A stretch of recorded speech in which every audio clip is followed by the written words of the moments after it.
we're starting a little early because some of you thought it started at 9, and others of you thought it started at 10. And so those of you who are coming in, we're glad that you've been out on the sidewalk. Some of you have been carrying placards and signs to tell our local community that this is an issue that needs addressing. And part of this morning, all of this morning, is part of a larger effort in Dallas and the surrounding metroplex to address this horrible issue.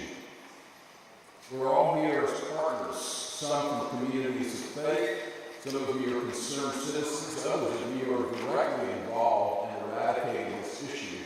And if you are, our hearts go out to you. We're grateful that you are part of this issue, and some of us are still learning about how this is an issue worldwide, and we do join with our own Archbishop of Canterbury and the Holy Father, Pope Francis, who have both taken this on not only themselves, but as you may know, last year signed a document that was also signed by the Grand Imam from Cairo, Egypt, and also leaders of other religious faiths and faith communities all over the globe who have said during the coming decade this is going to be their number one cause together.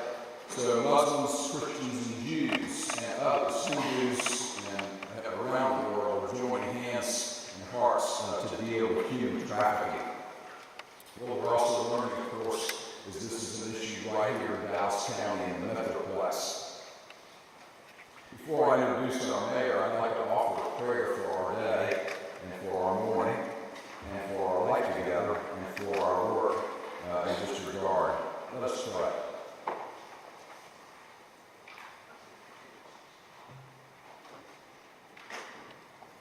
Almighty and most merciful God, we remember before you all abused persons whom it would be easy for us to forget. We especially remember today those who are caught in the evils of human trafficking. Help us to heal those who are broken in body and spirit, and to turn their slavery and sorrow into freedom and joy. Grant this for the love of your Son, who for our sake addressed human issues and human poverty. Amen. Our mayor, the Honorable Mike Rollins, has been a champion for those who are abused. First, he helped our community address women and children who were abused domestically. I was part of a downtown rally last year, the year before last, Mayor, when you stood bravely with other people of faith and citizens to say we want to address this plight against women and children. And you were a champion, and you still are. And now the mayor has joined with us in this related issue, I have to say. Mayor Rollins has been the mayor of Dallas for 4 years, and some of us hope he's the mayor for another 4 years. That's coming up. This is not a political rally, but I want you to know that he has been a friend of many of ours. And he has been a champion for many causes that are important to Dallas. He's especially been a champion for those who are exploited. Help me welcome the Honorable Mike Rollins, the mayor of Dallas.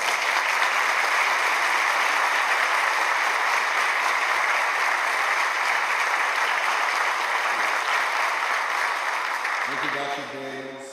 It is hard for me to see how many people in this wonderful sanctuary dealing with this very serious issue on a day like this, that we could be out biking and playing and golfing, and then turning to one of the groups that are the least of these in helping us make our city better. It's a symposium. I wish I could sit here all morning and hear these important speakers. I have a couple of things, including people always ask what the mayor does. I'm going from here to Strokers, where I'm going to do an invocation for a motorcycle rally for the American Country Music Awards. You just don't know what you get when you pick up your calendar in the morning. But I want to thank all the sponsors and the organizers of this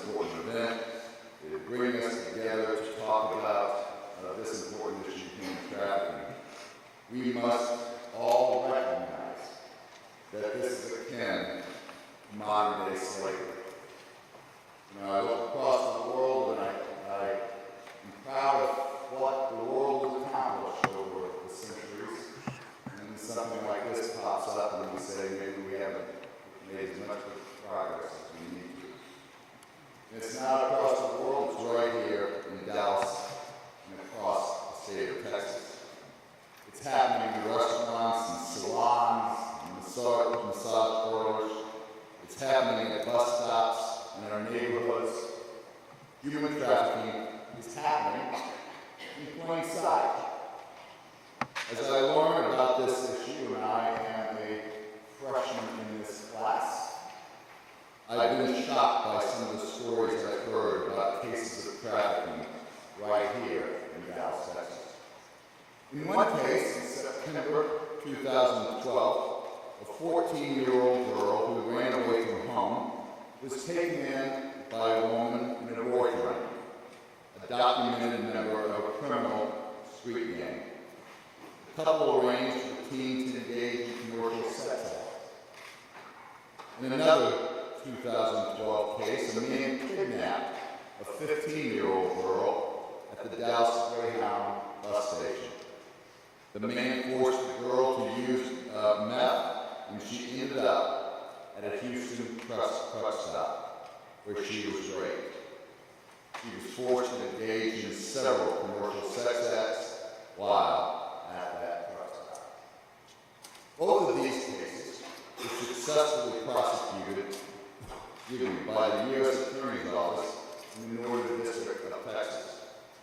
They highlight the urgency and the reality of this issue.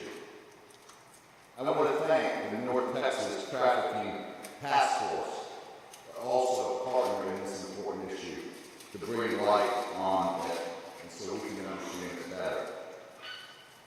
Human trafficking is not just sex-based. There are nannies, there are housekeepers, for example, who are victims of labor trafficking. Yes, nannies and housekeepers.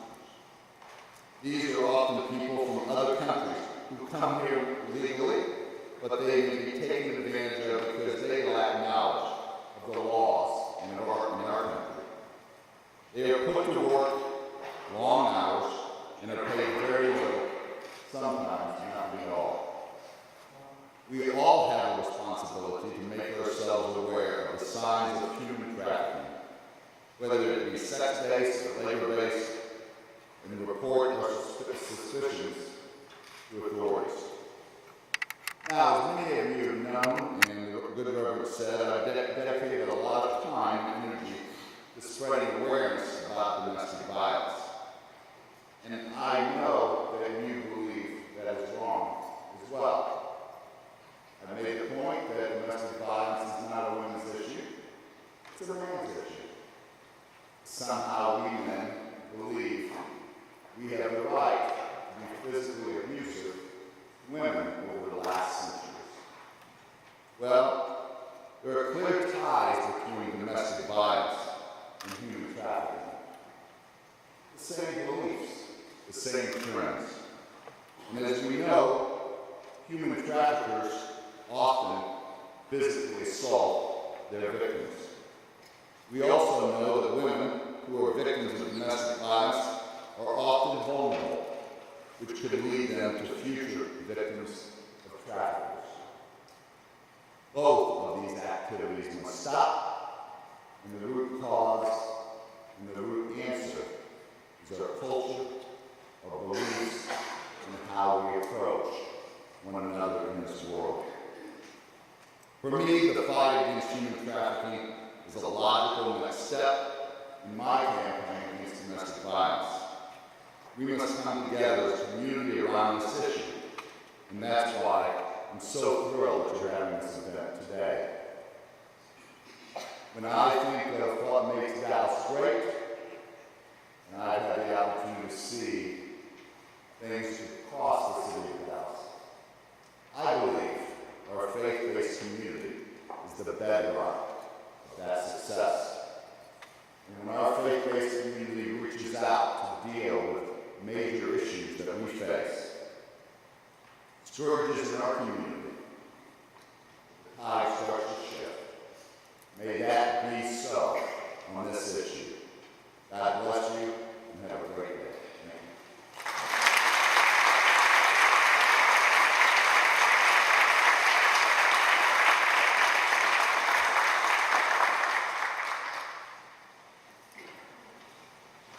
I'm glad the mayor has to go to the motorcycle rally. We get to sit here and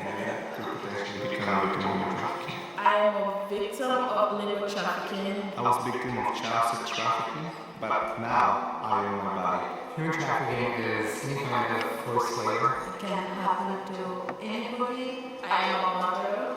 I am an author. I am a son. I'm an advocate. I am an educator. I'm a sister. I am a brother. I'm so much more than what happened to me. I am strong. I am brave. I am outspoken. I am compassionate. I am a survivor. I'm a survivor. I am a survivor. I am a survivor. I am a survivor. I am a survivor of human trafficking.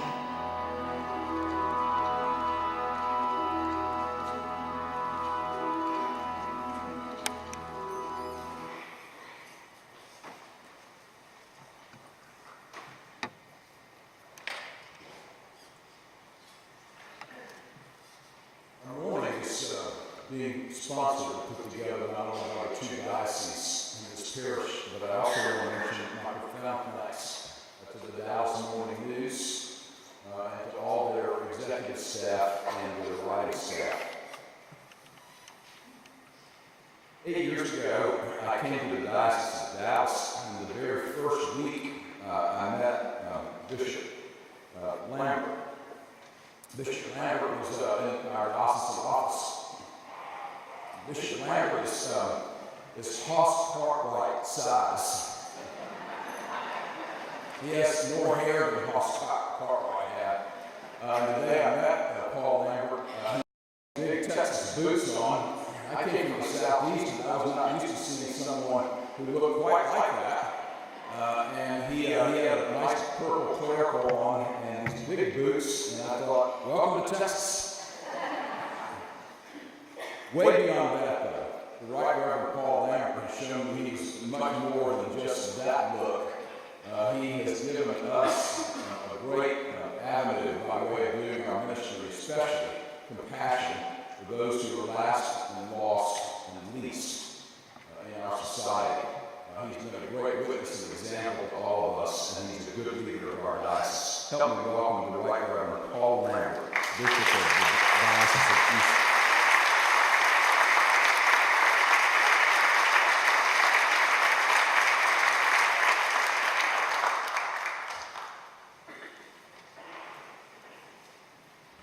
Good morning. Welcome to the Episcopal Diocese of Dallas and St. Michael's Church. It's just so very honored to have the privilege of sponsoring this event. I hope and pray it will be an opportunity for us to begin giving the voice to those who have no voice. Sometimes we assume that these people who are victims of abuse in any form, we just simply say, well, why don't they do this? It's easy just to do that. Well, they can't, because they need us to empower them, to enable them, to encourage them, and help them to see God is always faithful. He is their Father. They are His children. And as His children, they are our brothers and sisters, regardless of where they come from.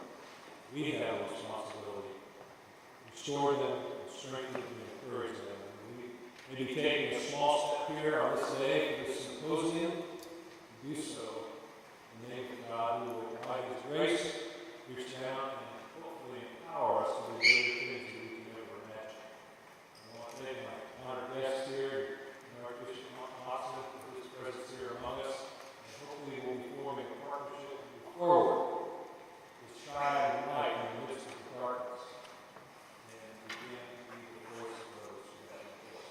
Thank you again. Thank you, Father Daniels. I haven't been called boss in a long time. That actually knew me in California. So thank you all for being here. God bless you.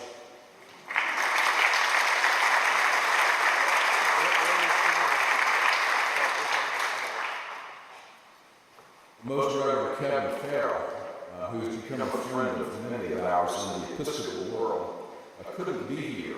He wanted to be, but he had to be away. He sends his regrets, and he wants to assure all of us that he has the full weight of the Roman Catholic Diocese of Dallas behind this issue.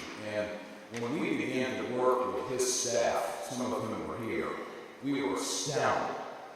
This staff of the Roman Catholic diocese. If you're Roman Catholic, you should be very proud that some of your contributing dollars go to the office here in the Diocese of Dallas. It's a stunning staff. Our staff here at St. Michael's is just quite taken by not only their faith and dedication, their expertise, but the way they roll up their sleeves and get something done. We really have been quite amazed and quite pleased, and we hope this is the start of a new relationship between our two dioceses in terms of dealing with this issue. I met Bishop Farrell. Actually, I didn't meet him in an ecclesiastical setting. He and I go to St. Barbara. I was leaving the chair as he was entering the chair about 6 or 7 years ago. He didn't have clericals on, and I didn't either. We greeted each other, and then I found out he's Bishop Kevin Farrell.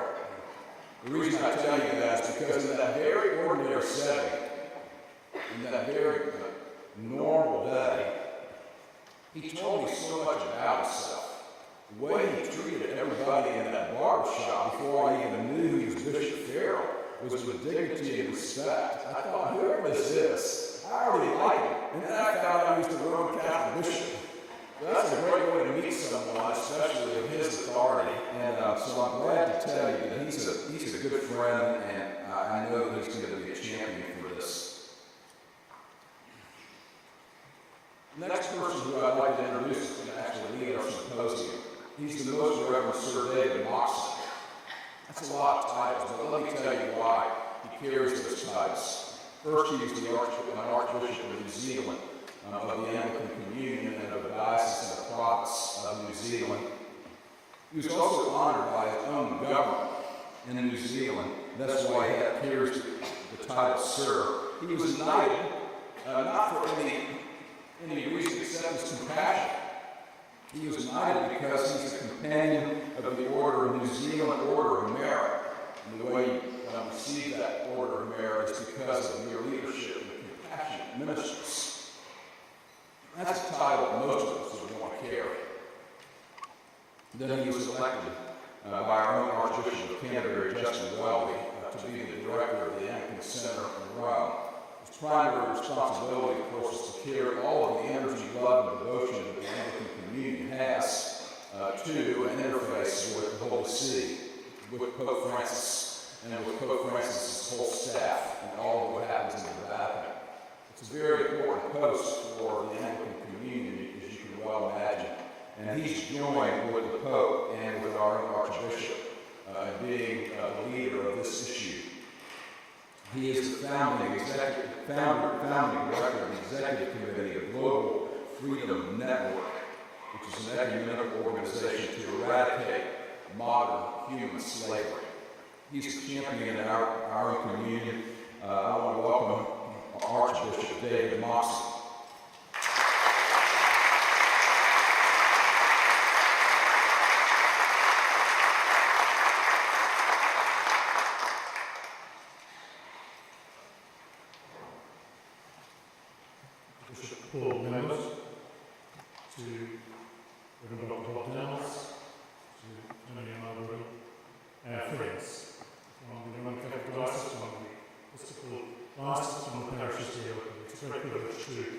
Speak to you for a few minutes about this cause which has captured and transformed leaders of many Phillips all over the world at this time.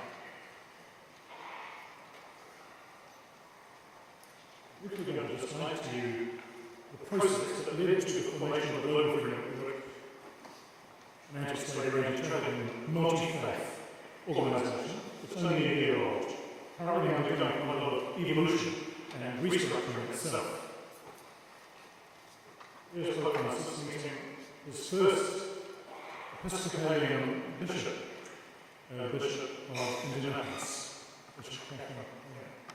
You can see the look on his face, the hospitality, the human interest, the ecumenical commitment is real. And in Pope Francis we have somebody who wants the collaboration, the handshake, the shoulder-to-shoulder solidarity that justice and righteousness that the kingdom of God require today.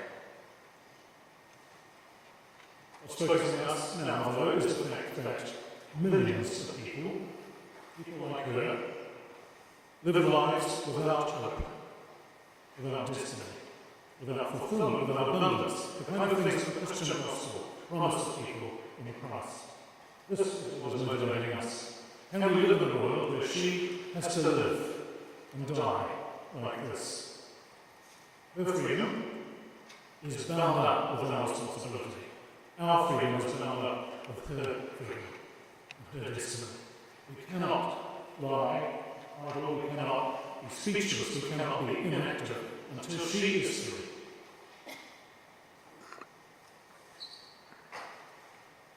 The figures are staggering.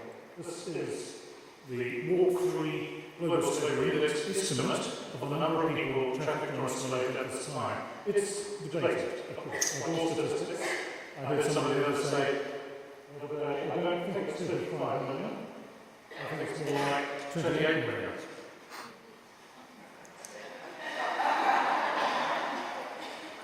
In a way, it's not an important statistic to get right. If it's down to 25, I'm still highly motivated, and you will be too.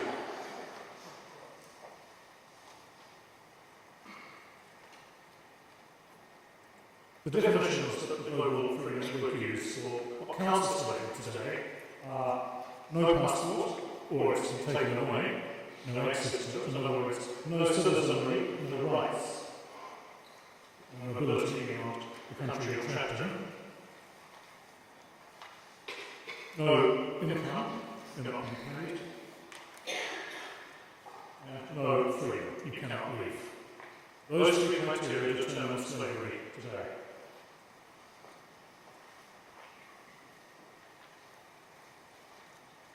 It takes so many forms, and the brilliant speech made by your mayor, it's one of the finest speeches I heard on social justice issue from a leader of the Cedillo-Pereira, I must say.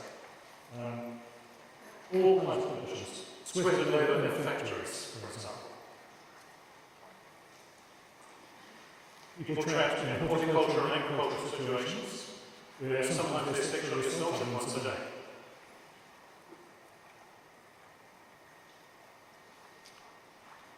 The brothels of the world are increasingly peopled by people who have been trapped. It's cheaper.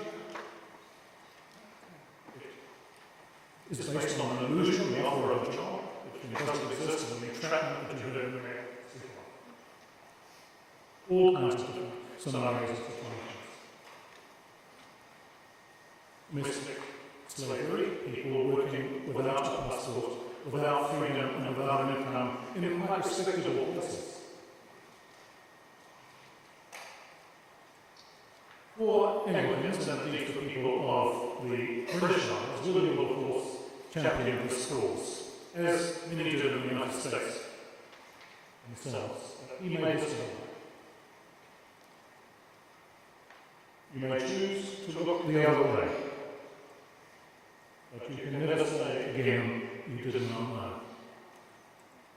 And in this country you have extraordinary efforts being made by all kinds of people, thousands of people, all over America, through the Thistle Farm projects, through the Magdalene project, there are others I'm sure you'll hear about this morning, through the State Department. The United States has one of the most efficient, most highly organised anti-trafficking units of any country in the world.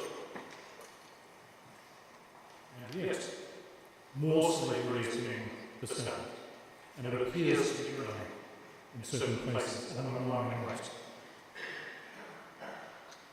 And so, for these reasons, Pope Francis and Archbishop over lunch I was present, the first meeting, Justin and Welby leaned forward and said to the Pope, I think we should do something together about this. And you can see the look on their faces. Christian brothers, the Pope actually said to Archbishop Justin just after this meeting, you realise I'm your older brother. And the Archbishop said, of course. And the Pope said, by 2 days. Because the Pope was given an inaugural Mass on Tuesday, and the Archbishop Andrew was enthroned on Thursday of the same week. They're brothers in Christ, they're brothers in solidarity for the cause of justice and righteousness in the world, and this is what they want to do something about together.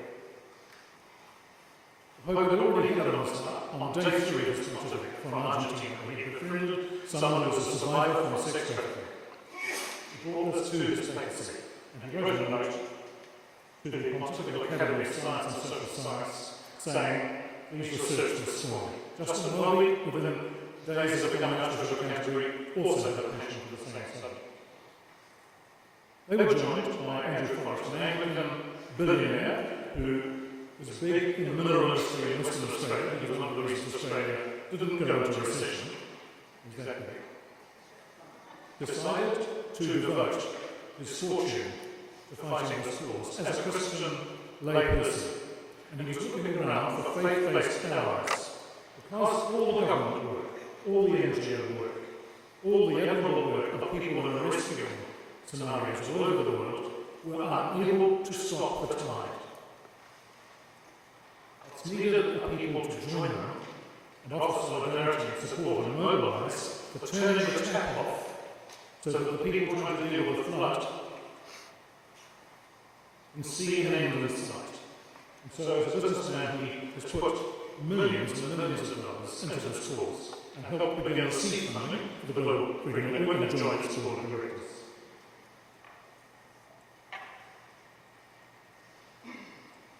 His unit, Anti-Slavery Unit to Law 3, one of the world's largest anti-slavery international networks. They produce the controversial slavery index. Each year comes out with new figures and facts. At the moment, as I say, it's revealing that more and more trafficking is either being discovered or it's growing or both. We signed on the 6th of February 2014 an agreement to create a network all over the world, which would involve every major faith, and you see there a Muslim representing the growing demand of others. They issued a fatwa a few weeks after this against slavery. No Boko Haram leader, no ISIS representative can stand up and say it is the will of Allah that people are enslaved. Their own scholars, their own headquarters in Muslim countries have joined the anti-slavery movement. It is not possible to say it is worldwide Muslim teaching to support slavery, which ISIS is apparently attempting to say. So we signed an agreement. Then on the 2nd of December last year, we got the world's global faith leader representatives to Rome as guests of the Pope to issue a declaration against slavery in full. There's some of the photos. Hindu, Buddhist, Anglican, Roman Catholic, Jewish leaders. An Ayatollah from Iraq, smuggled in the night before.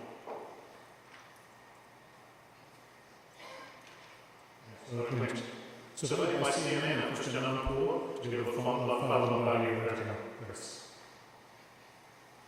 There it is. And we, the other side, gathered here today for a historical initiative to inspire spiritual and practical action by all global faiths and people of goodwill everywhere to eradicate modern slavery across the world by 2020 and for all time. It's a bold goal. If you don't aim for the stars, you might never get to the moon. In the eyes of God, each human being is a free person. So it goes on. Whether woman, child, or man, and is destined to exist for the good of all in equality and fraternity. Modern slavery, in terms of human trafficking, forced labour and prostitution, organ trafficking, and any relationship that fails to respect the fundamental conviction that all people are equal and have the same freedom and dignity is a crime against humanity. We pledge ourselves here today to do all in our power within our faith communities and beyond, to work together for the freedom of all those who are enslaved and trafficked, so that their future may be restored. They have the support, the awareness, wisdom, innovation, and technology we have to achieve this human and moral imperative. Within our the Declaration of Independence from Slavery. How do we do it? By encouraging businesses within our faith-based reach to survey their own supply chains for slavery, audit themselves. They may not be aware, in fact most businesses are not aware, if slavery 3 or 4 factories down the line, 3 or 4 suppliers down the line, whose people are not married, who don't have a passport and cannot leave. Searching supply chains. The Archbishop Canterbury's pledged to have a faith-based event at Naval House where Britain's global corporate leaders, business leaders, will be asked to a day of this exam. If every business in the world researched its own networks and supply chains for slavery and refused to trade with slaves, slavery would come to its knees in many places. Here for victims, it's long been a faith-based approach, and NGOs all over the world have been doing this for many, many years. We need more and more of this kind of compassion. Or survivors. Survivors is the best word, rather than victims, as you heard in the video. Reform of the law. The United States is way ahead. There are many countries who aren't. We need to move on this in every country from a faith base. Putting in supply chain research, putting in the criminalisation and prosecution of slaves. Education in the community. Awareness to raising which you're part of this ceremony. The Global Freedom Network is here. It's one of the reasons that Tammy and others thought of this morning's activities. Thank God for you. Thank you for paying such numbers this morning, that you're prepared to give your own interest, your own prayer, your own spiritual energy to see what you can do in Dallas. It's of course something that needs to be funded, and the Anglican Centre in Rome is offering a way of funding this ecumenical, multi-faith network. Do come and see me afterwards.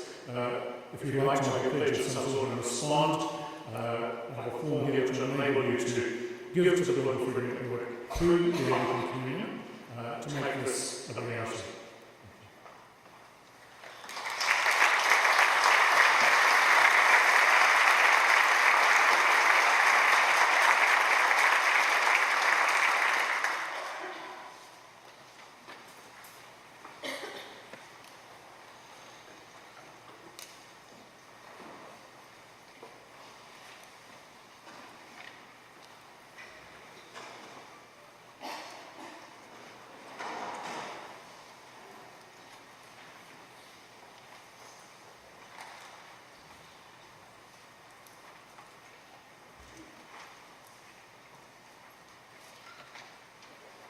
Morning, everyone. Slavery not the most uplifting of topics, but today we're trying to get through this and hopefully we'll get beyond it. Some years ago, some of you that might be here today might have attended a performance at your local church of a choir of boys from the African nation of Zambia. Because these boys were here by men who identified themselves as pastor in a ministry just north of here in Sherman, you would assume they were in good hands. Everyone else in the audience, it never occurred to you that these boys might be subjected to what we then refer to as human trafficking, today more accurately called modern slavery. A person from our area had visited their village, and he heard how well they sang, so he promised that if these boys would come to America, they could sing, make money, they could be sent home, to build clinics and schools in their village. It sounded really wonderful to them. Well, as you can see from these photos, these are the actual village. In the village. So they came here. When they got here, however, things weren't exactly as they seemed. As the Archbishop spoke about this is what happens to people who are in situations. When they got here, they were crowded in mobile homes, often two sharing a single bunk. Not exactly what they expected. The person controlling them was angry, gas was turned off. If they were ill, they still had to sing. Even though he was making money from CDs he sold or recordings of other performances, nothing went back to the village to build clinics and schools. One of those boys was within Kentucky. I'll tell you more about his story later. They were being paid also, but at the end of the month, all the money went back to the person controlling them for food and for the rent, and as you can imagine, sharing a month and all the month can be very expensive. So they were paying a lot of money. At the end of the month, they ended up with again, not what they expected of life in America. Start with this story is a shocking example of where slavery can happen where we least expect it. the kind of thing that could be happening anywhere. These boys weren't chained in a basement or locked in a room. There was nothing physically preventing them from leaving the situation. And that's really what we're going to talk about today. What's really happening. In my experience working with people who have been enslaved for almost 15 years, what I've seen is that psychological control is more powerful than physical control. In the world today, we will talk about these things that's happening. I also want to remind you of something that's very appropriate in this venue. Something you may forget, and you might not think about all the time. In the Ten Commandments, none of the Ten Commandments are edicts about what to do and what not to do.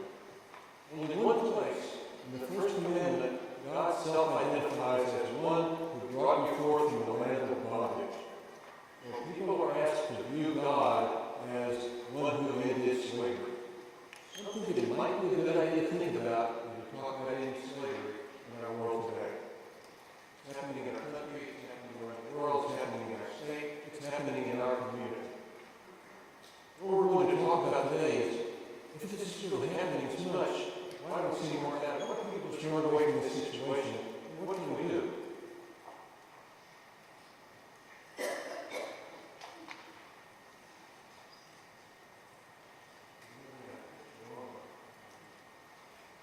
The simplest way of looking at human trafficking or modern slavery is to think that if someone is using a form of coercion to control another person, it could be modern slavery. It's invisible and it's everywhere.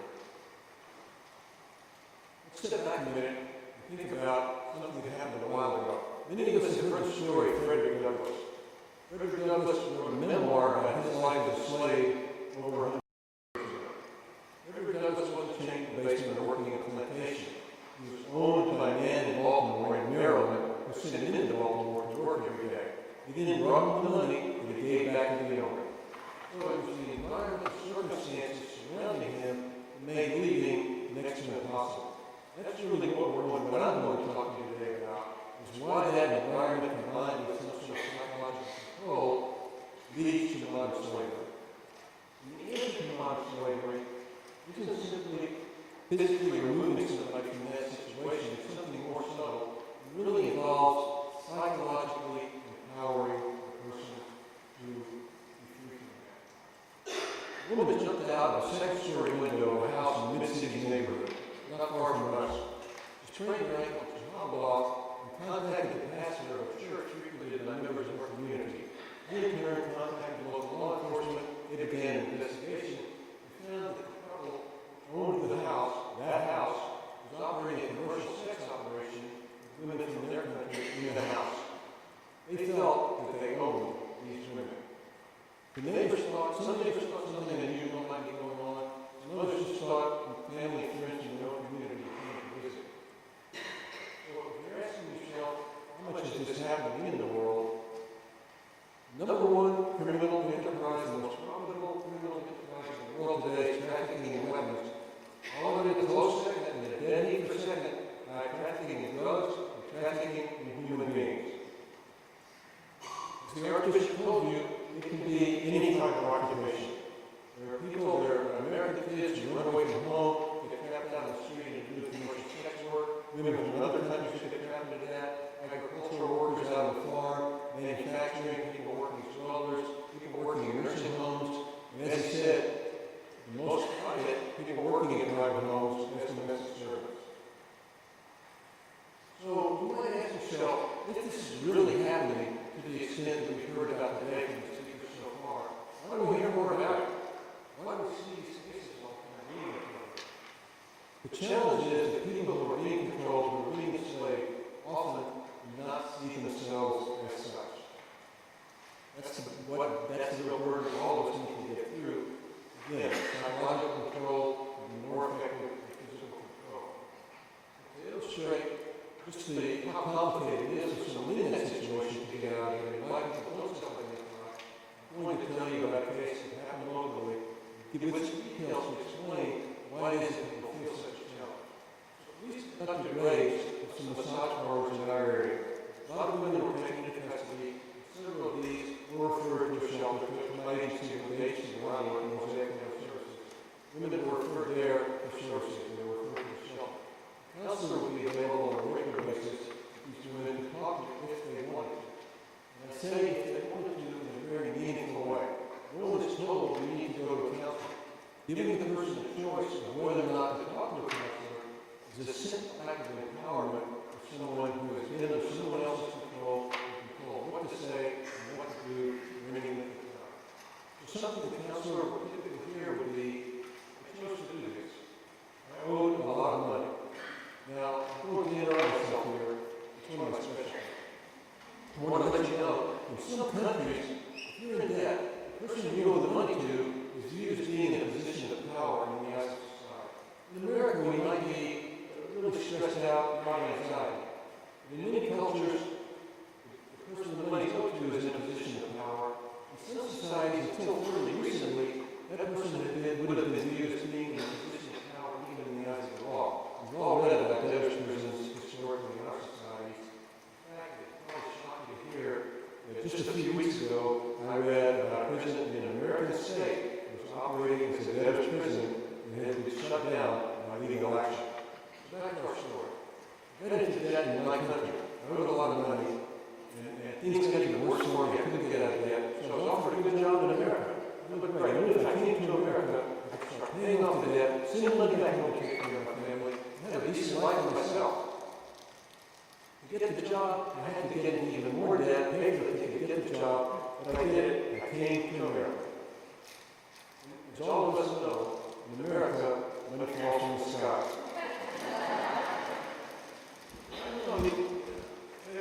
You're laughing, and I was brushing it off my shoulders as I walked into the church this morning. If it didn't happen to you, probably you're so used to it, you didn't notice. Well, the story. When I came there, I started working as a hostess in a restaurant or doing some sort of work like that. But I couldn't get a job like that. It just didn't work. I had a lot of trouble. I owed a lot of money. I didn't know English very well, but I had to do what I was told. What she was told was to work in the commercial sector. Now, that's a choice, so we don't want to put thoughts into someone's head. We want to give someone the opportunity to make an informed decision, knowing all the facts, knowing the circumstances, when they're out of control of somebody who's telling them what to say and what to think. In fact, these women were controlled, they were told what to do every minute of the day, sleeping behind false walls, surrounded by signs telling them what they owed. They owed for sleeping, for eating, for talking on their phones. They could never get out of debt. It was a true case of what we call debt bondage, and what's really looked for in these cases. One of the women ladies talked about being driven across the country from California. She said that the person driving her was talking at the station and going to do something in the Phillips station. She said she could have jumped out of the car and run to another car. She was terrified of doing that. The idea of going to someone else was more frightening to her than was staying where she was. Psychological control is more effective than physical control. In addition to all this, all these people were told that we know where your family is back home. You talk to authorities, we will harm your family. Now, in some of the cases that have been uncovered, this has been true. In some other cases, it might not have been true. If you're the person in the situation that's being controlled, you're being told about the nature of your family back home, for you, it's very real and it's very scary. You will do whatever it takes to try to protect your family. So this is the situation these women were in, and law enforcement came in doing what they're supposed to be doing an act of justice to free these ladies from the situation. What I'm going to ask you to do for a second is consider all the conditions that I've just given you. Try to stretch your mind a little bit. Put yourself in the place of one of these women. You've been eating your own food, surrounded by your own people, talking your own language. Now officers are there asking you questions like, someone telling you what to do. You can't even relate to that question. You don't even understand the question. You feel like you're thrown very icy water in a very deep pool. To add to that, let's consider something about praying. Looking at the odds today, I'm pretty confident almost everybody's got one. Keep that working. You've all heard about fight-or-flight syndrome. When you're in a situation where you're really in danger, you're really threatened, either you run away or you fight back. But when you can't do that, when you can't run away, you can't fight back, the cognitive part of your brain starts to shut down. Now, the cognitive part of your brain, of course, is sitting there, it's been listening to all these people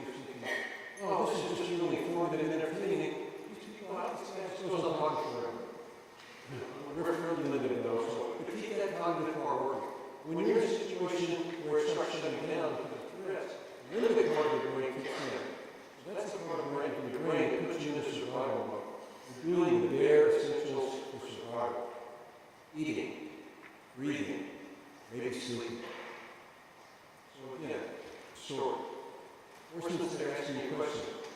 Did somebody tell you to do what you're doing? You get paid. What sort of work do you do? Do you have to keep the money?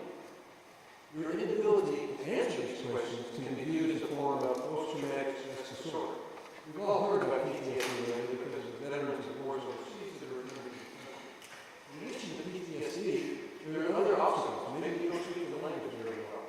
Maybe in your country, law enforcement can't really be trusted. In addition to all this, in all the cases we've seen that involve groups of people, the person patrolling has put stories into them. They've been told, this is what you need to tell me when I ask you what's going on. Those stories have been planted, grown, and carefully watered over time. Hopefully you can see from this some of the many challenges they face and why people in these situations don't reach out for help, don't self-identify, and often are not even honest and straightforward about telling their story when they're free and given the opportunity. And the scenario I just described was about people from another country. The same thing would apply when an American kid who runs away from home or with some abuse possibly out on the street and gets trapped into some sort of commercial sexual activity. To show you a story from the other side, I was here talking about it from the side of someone who's surviving that, and went through that, from the side of people trying to cover these crimes. One day, an agent for Immigration and Customs Enforcement got a call from the owners of the motel.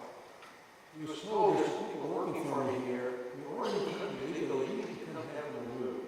The agent hangs up the phone and starts thinking, when has this ever happened? But an employer called me and told me, can you come take away people that work for me?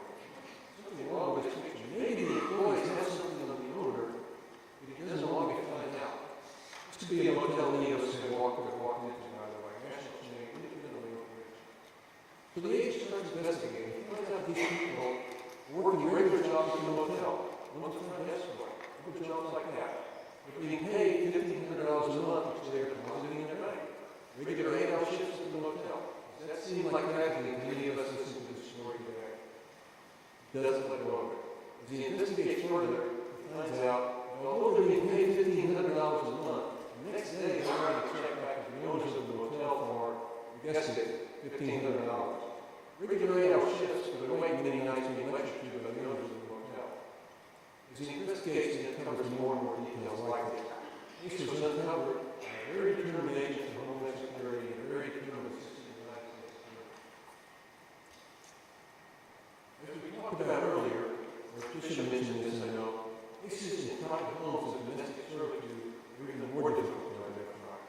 One day an exterminator walked into my office and said that there was a house he goes to regularly to exterminate, but there's a woman always in the background. Something very suspicious to him. Case was investigated. In another case, a prosperous couple in our area had a woman from their country in their home was never allowed to leave the house outside of their presence for over 8 years. So, knowing all this, how can we begin to identify cases involving people in the right step? These are some of the questions you might ask, if you're comfortable. And I say comfortable, we don't want anybody to do anything dangerous or even uncomfortable. If it's just a frequent establishment, you're a regular, somebody there knows you, these are some of the questions you might ask. What sort of work do you do? Are you being paid? If you're paid, do you get to keep the money? That might be the most important question because as you've heard from the stories I've told, all these sorts of people were paid but didn't end up with the money. You could leave your job if you wanted to. You had your own documentation. Knowing all this, what we can do is just be aware of the reality of the fact that modern slavery is occurring in the world, in our nation, in our state, in our community. As we open our eyes and ears to this and ask questions of people, we can make a call to local law enforcement if you feel uneasy about something. You can call social service provider. There's some cards out on the registration desk with some numbers you can call about that. If we do that, we really can begin to make a difference in the lives of some of these people and change things. As things are being changed, many of the boys that I mentioned in the very beginning that were singing in that Tammy voice choir. Many of them have been adopted by families here and are establishing good lives for themselves. I mentioned it at the beginning, Given Kacheka. Given expects to graduate next month from the Baylor College of Dentistry. You need some dental work done, Given is a will. couldn't be here today because he has a 10.5-hour practicum exam in just a few days, and he thought it might be a good idea to prepare. If we do all this for more, we're going to start taking action. The title of the thing today is Stop Trafficking Down, Stop Slavery Down. We really can begin to stop it. We really, hopefully, can begin to make the American dream a reality for American kids that run away from home, and people from other countries that get trapped into something they didn't expect. If we do that, we can start to make these words ring true. Even if you're tired, you're poor, you're humble masses yearning to breathe free, and lift my lamp beside the golden door. Thank you.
So, certain things that are usually asked is what is human trafficking, or they will know what human trafficking is, and they say, oh, so they go across the borders to bring awareness to human trafficking.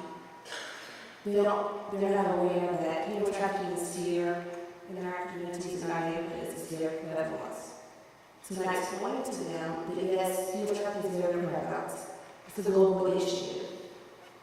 They're surprised. And I want to tell them, when I go to schools and I talk to students about human trafficking, and some of the comments that I hear will make you gasp, oh my goodness, when you have students professing to be pimps, or if you have a child saying, you know what, Ms. Thomas, I know what human trafficking is, you know why? Because my mom is a pimp. It breaks your heart. What that tells me basically is, you know what, Tammy? You need to go out there and be more local, more visible, and more vigilant in your efforts. So the question is often asked, what is human trafficking? Human trafficking basically is a person who is induced to perform labor or a commercial sex act through force, fraud, or coercion. For law enforcement, if an individual is 18 years old or older, we must prove through force, fraud, or coercion this person is doing what he or she is doing. Now, I do want to put emphasis on he, because we do have male victims of human trafficking. If an individual is 17 years old or younger, we do not have to prove force, fraud, or coercion. It is just a mere test. So when we have operational scenes, and someone comes to our room once we call them up, and we have an individual that's been 15 years old, our question is, who posted this ad online for this young lady? Who brought her here to us? That's what we need to know, because she is a victim of human trafficking.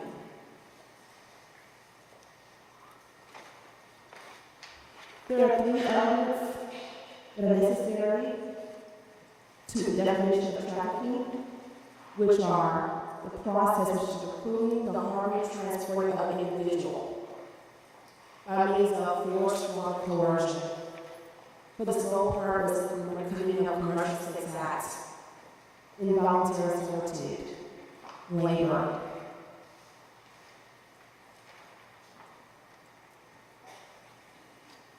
Human trafficking has a huge impact on our communities and surrounding communities. And the victims pay the ultimate price. Victims are sexually, psychologically, and physically abused. There's unwanted pregnancies and abortions, sexually transmitted diseases, poor health, they become addicted to drugs, and suicidal. So let's pause here for a brief moment and brief story. When we have our operational schemes to talk to victims, we have actually had a situation where we had a mother who was arrested for prostitution. The person who brought her there to our location was in a car with a child. We asked her, who's this person? Well, he's just a friend. A friend? Yes, sir. We go on to the process or assist her. There's a child in the car. Who is this guy? Well, he's just my friend. As it goes on, later on, we take him down to jail and we get the process of assisting her. So I was trying to take this speak to this young lady alone by herself. And he asked her again, that guy who brought you to our hotel, who was he? That guy who brought me to your hotel, that was my pimp. And that child that was in the car with him, that's my daughter. You see, he's holding her hostage until I can be my quota for the night. This mother chose to let her child go with her pimp for fear of retaliation against her and her child. Another story. Sexually transmitted diseases. In our emotions league.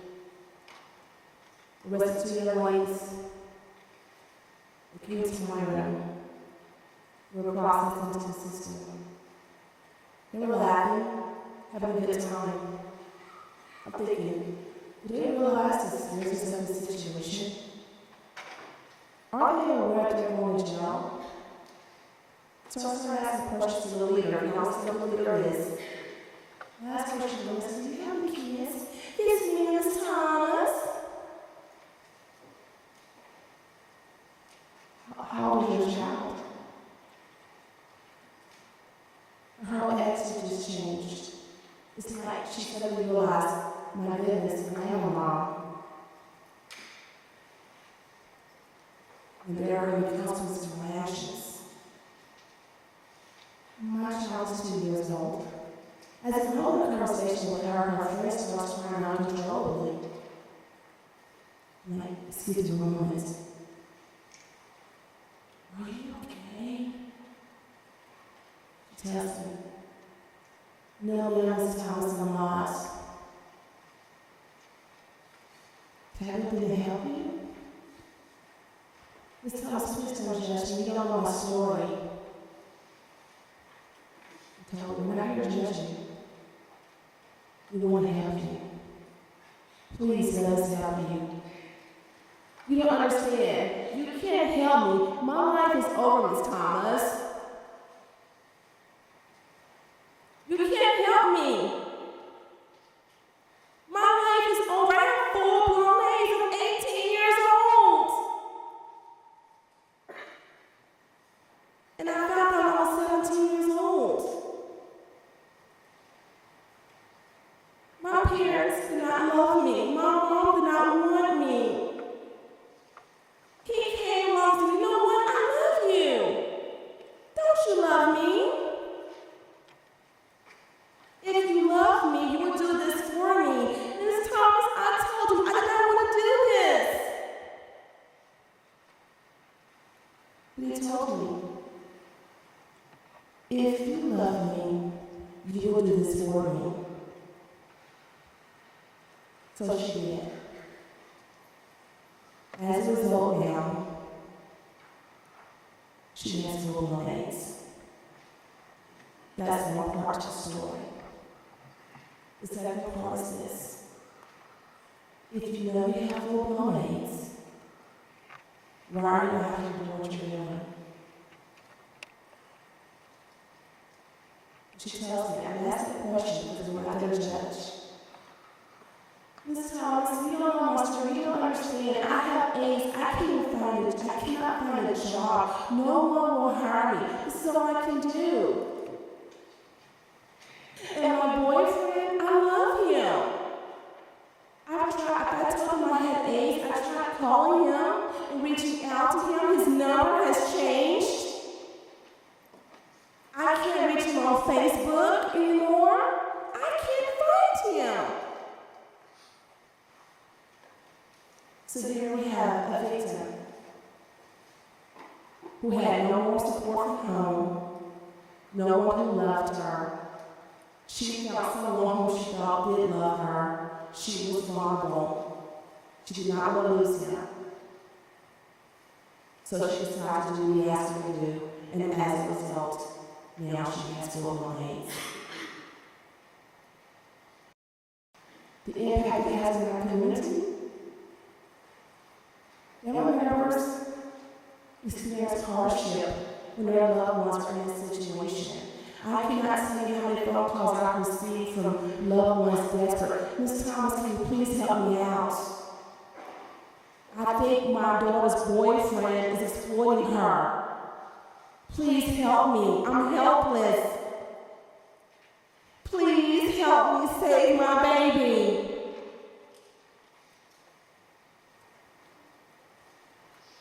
Do you have babies? Having babies. Imagine a child getting caught in this situation. She has a pimp. 12 years old. She's being pregnant. Now your baby having a baby. Funds and resources that are allocated apply toward researching. What can we do as a community to combat human trafficking?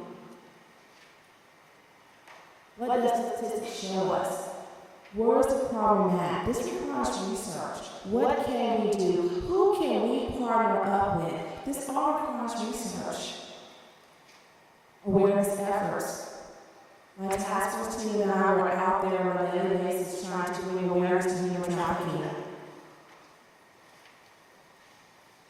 Task forces that are out there, not just in the Arlington region, but all over, trying to identify and rescue victims of human trafficking. And as Mr. Bernstein mentioned a moment ago, victims do not self-identify. Once we make a rescue of a victim, we're excited. We're very excited. We have removed that individual from the environment and placed them in a shelter. But how many times have we done that and received phone calls in? Take the victim, officer, is to let you know the victim is left our shelter. She's gone. Done all this work to rescue that victim, and now he or she is back on the streets, back in the hands of the perpetrator. There's health care, shelters that are needed. Once we find our victims, we have to be able to put them in a shelter. We want to immediately remove them from that environment and get them in a shelter. That costs money, manpower. And then you have unwanted children who are abandoned and placed in foster care. That costs funds, that costs money, resources again. And last, we have victims repeating the cycle. So now I went to that school and I spoke to students about human trafficking, and they would tell me, Miss Thomas, I know all about human trafficking. You know why I know? Because my mom is a pimp. What happens if that child goes out there and says, you know what? It's a glorified job. I want to do this now. That is a vicious cycle being repeated over and over and over again. So again, we have a team, our North Texas Anti-Trafficking Team. It's our organizational chart. Our task force team is led by the U.S. Attorney's Office of the Northern District of Texas.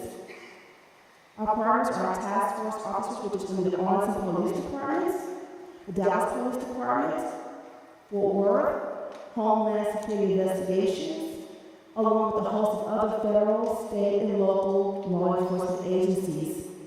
We work hand in hand also with social services, Mosaic Family Services. And our goal again is to identify victims of human trafficking, rescue them, put them in shelter, to provide them with services that are needed, to help them, to restore their lives.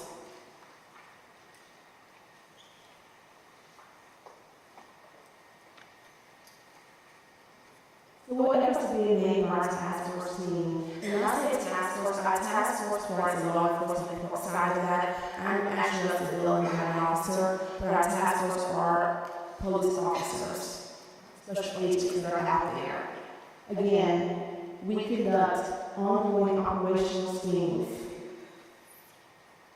in the hopes of moving forward and finding victims of human trafficking and being able to rescue them. And I can tell you, that being in those rooms, we have those operational schemes. We may find victims who feel like this is really a victim. She has all the signs of being a victim of human trafficking. Once she's interviewed, she denies. I'm independent. Did I help him? I work for myself. Why is that? She's fearful. If she finds out that I'm talking to law enforcement, he is going to beat me. He's going to take his belt off, use his belt buckle, and beat me upside my head.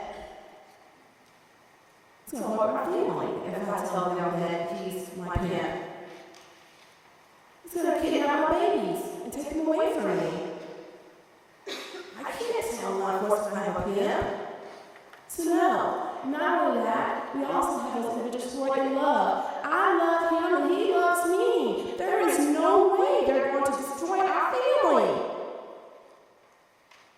He loves me. I love him. You know what? I have his baby. He promised me we'll be getting married one day. He's going to take care of me.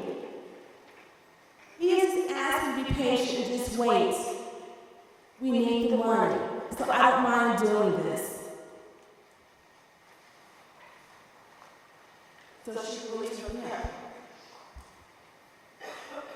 We have a future together. So again, we conduct operational schemes. We're very hopeful that we can be able to rescue at least one person that night. But we realize, understand now it's going to be a hard battle to overcome, a hard challenge to overcome, because we understand that, you know what, psychologically this person is really tied up this individual. She doesn't trust us. She doesn't believe us. She believes him or her. We've actually had situations where we had a runaway. It's happened just recently. We had a runaway. She was 15 years old. We had our operational scheme. We got her, we brought her to our room. They processed her in the system. Her team spoke to her.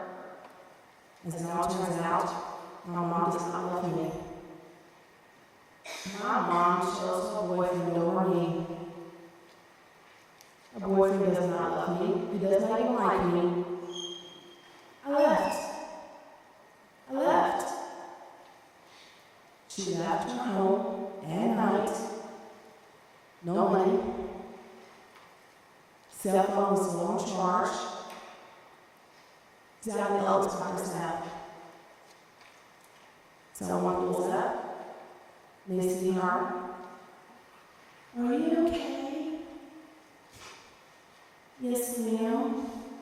What does that tell you, number one? Yes, ma'am means I respect you. You're a female. I give you respect, yes, ma'am. Why are you here by yourself? She tells this lady, I left home. My mom doesn't love me. I left home. You know what? Lady tells me, you know what?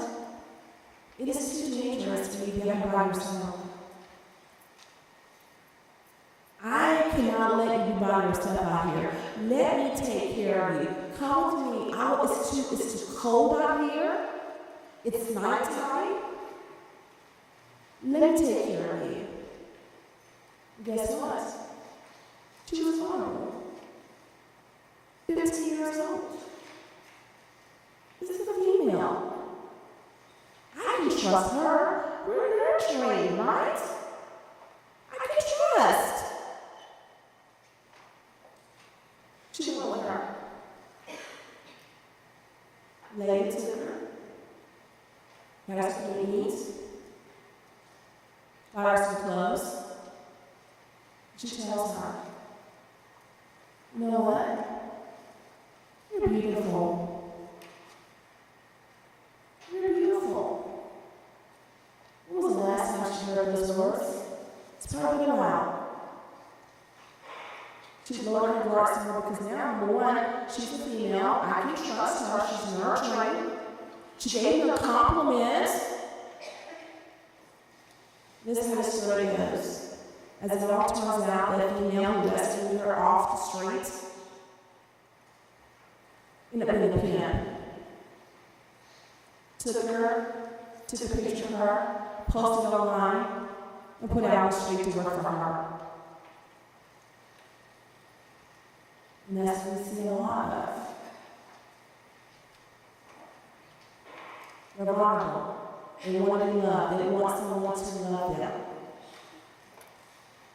So, besides doing operational things, our task force officers are always following up on leads that are received by others. And we understand and realize the seriousness of the situation. And once we find a victim, time is of the essence. We understand that victim needs to be put in shelter as soon as possible. And our task force officers realize and know that, you know what? Let me work diligently and swiftly to compile the evidence that is needed to help prosecute and bring justice to this perpetrator. So they're working very hard to get this case pulled together. So this individual can be arrested and put where he or she belongs, in jail, in prison. Last, the Northeast Anti-Trafficking Team is proactive at building partnerships to help bring awareness to the communities beyond the Rochester region. We are always looking for partnerships because without our partners, we couldn't do what we're doing today. We need everyone's help.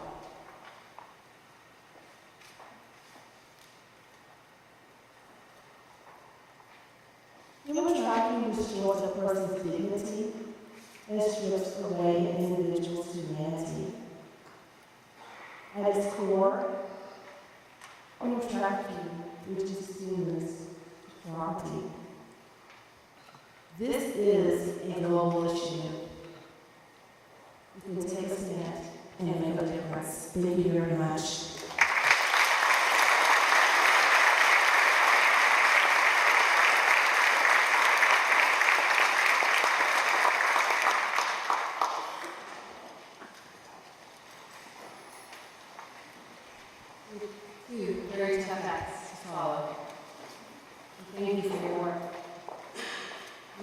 Cedillo-Pereira, and I'd like to thank my sister in this journey, Anna Slaughter, Catholic Charities of Dallas Immigration and Legal Services, for inviting me to speak today.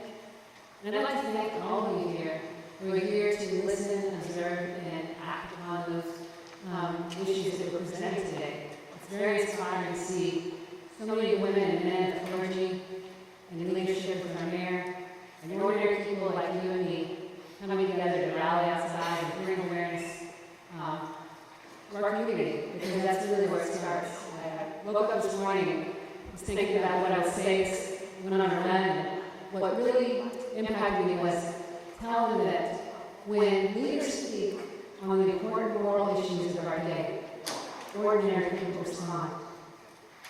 And that's the journey that I have experienced becoming an immigration attorney over 14 years ago now. It was a journey that took us to Mexico to see our Pope John Paul II give a message to the Americas in Mexico City. With my mother, we went on the bus. Some of the buses didn't have windows. But it was an incredible journey for us to hear what he had to say, and what I took out of that was that we were all brothers and sisters on this journey we call life, and that we all are responsible for the benefits of those who have less than we do. And that's when I decided to turn a leaf and check out what it was to be an immigration attorney. And that's why I'm here today for you, just because of the message that I received at a forum like this, to check this out and see how I could help.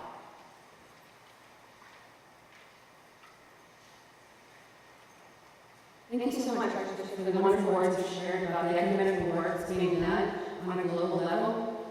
I was very moved by our Pope Francis' message for the Summit of America in 2015, when he really called for us to gain attention to the problem of immigration, the immense disparity of opportunities between some countries and others that make so many persons obliged to abandon their own land, their family, become an easy prey to the traffic of persons and of slave labor, without rights or access to justice, and in some cases, the lack of cooperation between states, which leaves many persons outside of legality and without the possibility of having their rights respected, obliging them to place themselves among those who take advantage of others or be resigned to be victims of abuses.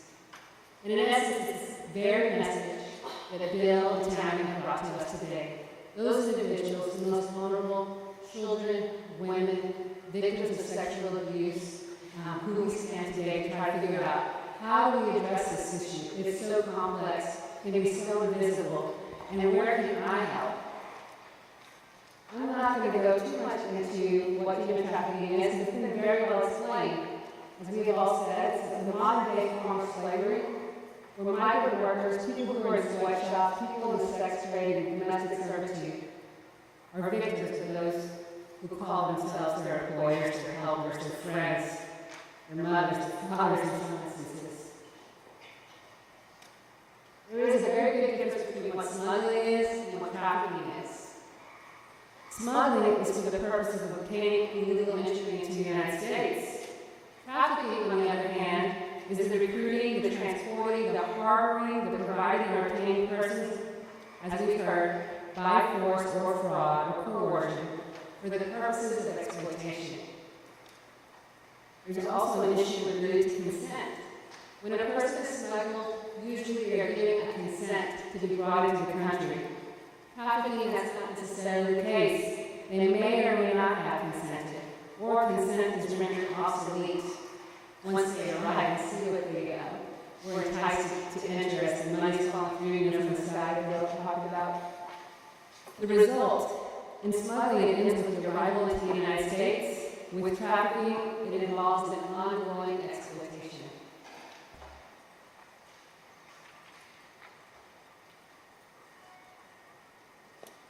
There are federal definitions of sex trafficking, labor trafficking, that Tammy has elaborated on. And there are also state definitions that are on the books. Forced labor or services. These sex trafficking laws are fairly new. It's been since 2011, but these are criminal statutes on the books in Texas. And it's really largely a result of of people of faith, good people, people in law enforcement, people in social services, lawyers who are coming together to say, we really need to strengthen our criminal statutes so that we can prosecute these individuals.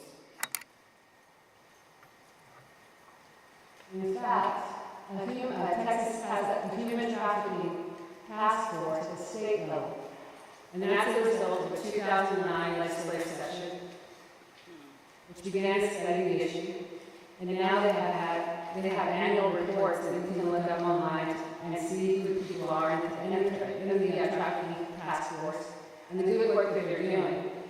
Currently, I wanted to bring to everybody's attention that there is a bill, it's called HB 10 of 2015, in this present legislation in Texas. It's an omnibus human trafficking legislation.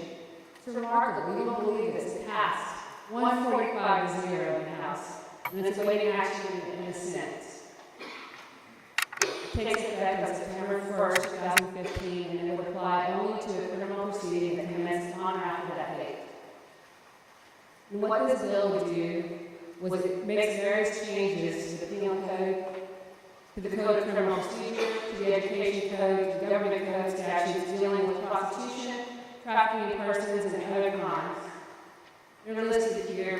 Some of the larger issues that it addresses is tweaking statutes to strengthen them to prosecute individuals who compel children for prostitution, granting immunity of compelled evidence and testimony, amending offenses of continuously trafficking and prostitution, because sometimes it's hard to prosecute individuals when it's an act that has been completed and time has elapsed. It adds prostitution-related offenses to the sex offender registry. It creates a child sex trafficking prevention unit. As Tammy stated, many people don't know about this. We need education. We need law enforcement out there on the streets examining this, studying it, seeing it on a daily basis. It also changes provisions that affect what trafficking victims can receive payments under the Crime Victims Compensation Act. Very important, as we have said, some individuals who are victims engage in criminal activity, forced criminal activity. This provision will allow them to receive benefits under the Prevention Compensation Act.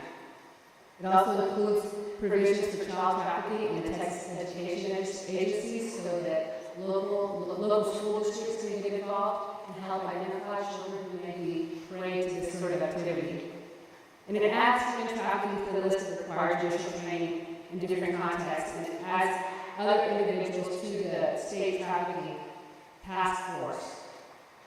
So how can you get involved so that it becomes a law? Well, you can contact the Senate Criminal Justice Committee. The chair is Senator John Whitmire, and the vice chair is Senator Joan Huffman. Senator Huffman is the individual who we believe will be the one who carries this bill. There's members who are Connie Burton, Branton, Creighton, Juan Chuy Hinojosa, Jose Menendez, and Charles Perry. I've listed the number on the slide. It's 512-463-0345. That's 512-463-0345. You can contact them by phone, by email, you can look them up online, and just give a word of encouragement that you would like to see this omnibus bill passed in this legislative session. It's already been engrossed by the House. It passed unanimously, which is pretty miraculous, and all we need is the Senate to move on this issue, to keep strengthening the efforts that Bill and Tammy are working so hard to fight for on a local level. Just a quick thing on immigration benefits. There is such a thing as a T non-immigrant visa. A T visa is for those individuals who have been victims of human trafficking. And it provides protection to them while encouraging the aid in law enforcement in these activities. The Congress wanted to aid law enforcement in investigating and prosecuting human trafficking by providing victims a way to remain in the United States to assist in an investigation or prosecution. And a good way of looking at it is one of the explanations that Bill provided regarding the U.S. Attorney's efforts to prosecute the individual who who traffic those boys in the choir to the United States, those boys who were trafficked would be eligible for this sort of visa. Many of them don't know that it exists, and oftentimes people will not be told that it exists, although I think that's become much different in the last years as all these task forces have worked so diligently to provide that aid. But back in the day, when I was first doing this with Catholic Charities and staff in the early 2000s, it was still a very brand new concept, and many people did not know that it existed. So if you hear somebody in this effort, as you get involved in this movement, that may be an immigrant, maybe a victim of human trafficking, there is a remedy, a legal means for that individual to apply for relief and remain in the United States under the protection of the law. There are certain eligibility requirements. You have to be a victim of a severe form of trafficking in persons, be physically present in the United States on account of that trafficking, and comply with any reasonable request for assistance in the investigation or prosecution, or be under the age of 18 and unable to participate in the trial. And you have to show that you suffer extreme hardship involving unusual and severe harm upon release from the United States. If you happen to see somebody who may be in this situation, in this horrible scenario, there's two agencies, as the Reverend was talking about. Catholic Charities in Dallas has an incredible immigration and legal services department who would be able to guide an individual, help them with the process, benefit, and work so that the individual is protected and here to receive their legal documentation vis-a-vis the immigration system. Thank you so very much for your time and attention, and I look forward to addressing your questions and commentary.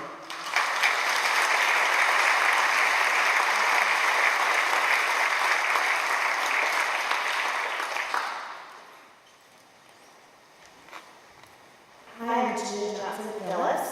I am a retired U.S. ambassador. I served in U.S. Units for 2 years with the OECD and studied a lot about the migration of people around the world. But really, I'm here this morning because I'm you. 8 years ago, Nancy Ann Hunt, who's been working with New Friends New Life for about 15 years, as has Gail Turner, Gail Turner's wife, president of SMU, and Pat Sheetal. They have been pulling this organization forward, and at the beginning, when New Friends New Life came of age, it was really dealing with women who were victims of prostitution, trafficking, but now it's a whole new topic. And I really applaud you for being here this morning, because this is the time for us to address this issue. Not just as believers, but also as citizens of Dallas.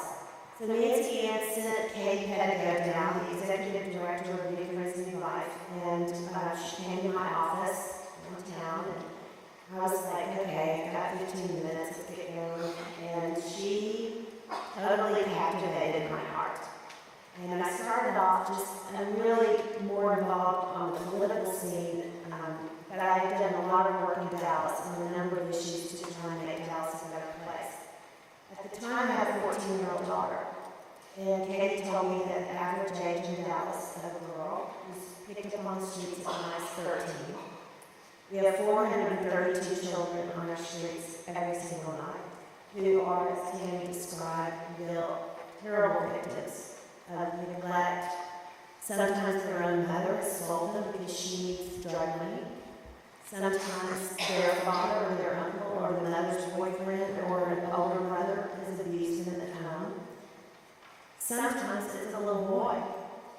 But as I thought about this issue, I thought, well, I can help this little group, New Friends New Life. And so, sometimes God just grabs you by your arm and drags you along, even though you really don't want to go.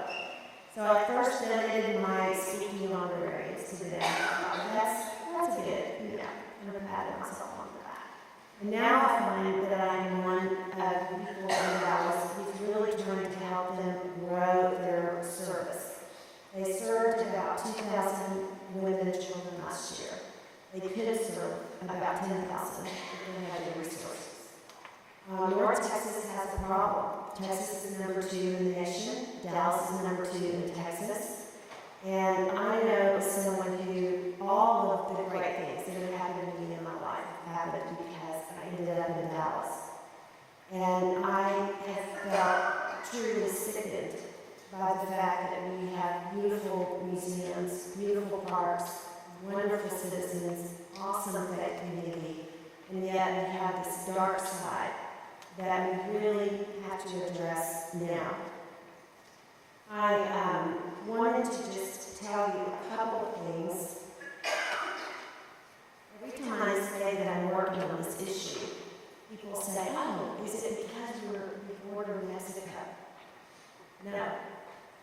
These women and children are from every socioeconomic background. They're from every religion. They're from every neighborhood, including St. Michael's neighborhood. They are truly caught in a cycle. And our approach so far has been to rescue and help them, come out of the cycle. But as Tammy very gracefully pointed out, they go right back into this cycle. And so we've had this mercy and rescue cycle. And I'm here this morning to challenge you to break the cycle by focusing on what Liz mentioned, which are these laws. New Friends New Life it has worked with Tan Parker, State Representative Tan Parker, and Morgan Myers, right here from Dallas and Plano. And they worked very hard on House Bill 10, Cedillo-Pereira, Thompson, and Houston. Texas is on the move to change our laws. A woman who is arrested for prostitution becomes a felon after 3 arrests. One of the laws that we want to change is to vacate those sentences if she can prove trafficking, which is almost always the case. 95% of the women involved in these situations want out. They do not want to be in this terrible, terrible repressive condition. So we're trying to pass a vacation of sentences law. We're trying to increase the penalties for the user, because in Texas, up until now, the basic buyer of a girl for $90, a child for $90, it's a traffic ticket. So we have now asked that the laws be compared to the federal laws. New Friends New Life just awarded one of our Protect Her awards to the trafficking unit of North Texas. And they tell me that if you can prosecute under trafficking laws as opposed to prostitution laws, or prosecute under pedophile laws, which we're also working on, the sentences are much stricter. So I find myself in a curious spot. I've never done anything like this in my life, but I know that we can imagine a better Dallas. And one of the things that I'd like to challenge you with this morning is to imagine if every single faith-based group, every church, was known to be in Dallas and North Texas a haven for someone trying to escape slavery. What if they knew that they could go into any building of faith and someone there would be aware, not only aware of the problem, but also have the knowledge to send her where she needs to go? New Friends New Life is not a shelter. We take women and children in. We're at Mockingbird Station at 6060 Central. We take people in and we help them find housing. We work with many groups like Mosaic and other groups that are trying to really heal and move women and children out of the situation. There's a lot to be done, and I hope that you will help us as we move from kind of this rescue and repeat. We rescue them and then repeat. They go back. We're trying to move now into a rescue and repair, a more linear model, so that women and children come out when they finally get the courage and the help allowed to come out, they can move forward to a new life. And I would just ask your prayers for all of these people on the front line. I am just like you. I'm just one person whose heart was touched when I was the mother of a 14-year-old, thinking that life was so grand. And then I learned that we had 430 13-year-olds and girls and boys on our own streets. So I want to thank Tony Griggle for asking me this morning. I want to thank all of you, and especially I feel so grateful that Bob and Reverend Farrell opened up their hearts and their minds to this. This is a community of faith issue. It's also a business issue. It's also a cultural issue. And it's also something that, as a country and a city and a nation and a world, we have to address. I'll leave you with one little story. When I was a little girl, I read a book, my mother brought me a book called Hiding Place. And it was about Corrie ten Boom and her family, Dutch family, who hid Jews in World War II. I think that the current events of our times point to the fact that the people of courage, like the ten Boom family, were the ones who changed history one by one family at a time. They took other families and moved them out of terrible situations into freedom. So my prayer this morning is that we would be as courageous as the ten Boom family. We would do something today, tomorrow, the next day to help this issue. It's as simple as supporting these groups.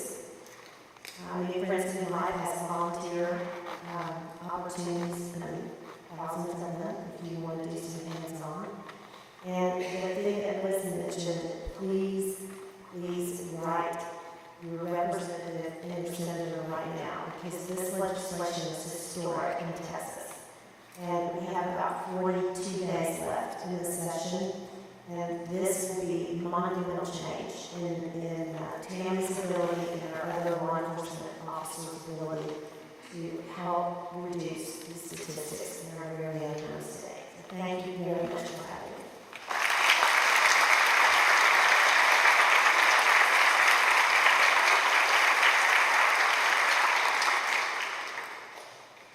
To Archbishop David, and to Bill, and to Tammy, and Liz, and Jeanne.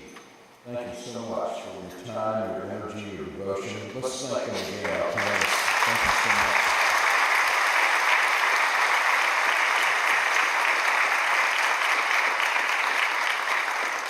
I extend my gratitude to Tony Briggle as well, and to the staff of the Diocese of Catholic Diocese of Dallas, to our own staff here at St. Michael and All Angels, including Lowell Duncan, who's behind the black screen and looking after all of our techno.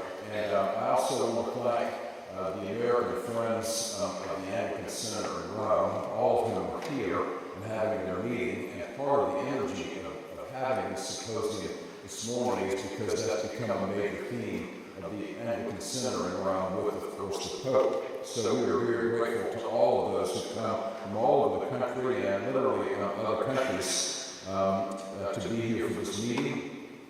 If you're from a faith community, I echo what Jeanne said, that is all our faith communities can be havens of blessing and peace and safety for people who are caught into slavery. All of us need to open up our hearts, minds, and pocketbooks for the sake of those who are in human slavery and trafficking, to give them freedom and release. I hope you will take a personal interest in this as I have now, and that each of you will take in this issue and how you can have an effect by your offering and by your talent and by your funds. It's a great pleasure to have you here today. Welcome again to St. Michael and All Angels. I hope this has been informative to you like it has been to me. Bishop Lambert, will you come forward and offer a blessing for us to leave? I invite us to stand and we'll be on our way out.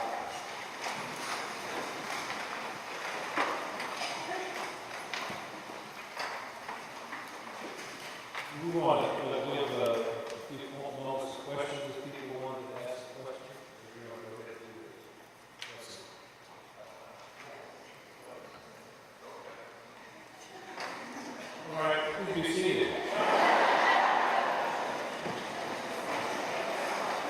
felt you. I felt you going, oh, wait.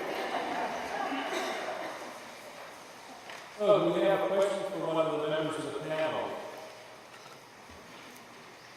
Yes, ma'am, the very last speak up. Hi, I have a question, and it's not really directed to anyone in particular, but I'm curious if there have been any efforts that you're aware of to prosecute Johns. The effort to prosecute Johns, the people to prosecute those purveyors I of understand there's Johns, I guess is the word she used. Okay. Okay, I understand there's a Swedish model that Sweden has a very low prevalence of sex trafficking in their country because they do prosecute the people who are soliciting for a prostitute. So I'm just curious if you know anything about that. New Princeton Life does have a Please use your microphone. Okay, sorry. New Friends New Life has in our legislative future more strict laws. Sweden, I think, is the one country that has really raised the bar in that regard. And clearly, there's more to do. And I think most nations dealing with this are understanding that the woman is not the problem, really. So it becomes a societal issue, and we have a men's initiative at New Friends New Life that is brand new. Mayor Rollins has been a part of that, as well as Ray Hunt and his son-in-law, Chris Kleinert. There are a lot of key business leaders joining that initiative to say what we pick up as our watchword, which is not our city, not our children. We see you and we want you to come out of the situation, and they understand that having men support the laws that put Johns in jail and take away this traffic ticket idea is really important. So I think in the next 5 years you will see major changes in Texas on the user side. But certainly there are many, many places in the world that are now looking at this, and if you want more information, I think Sweden has the classic law, which is a major federal offense, and you go to prison and you do not get a $125 fine, which is the case now. So thank you.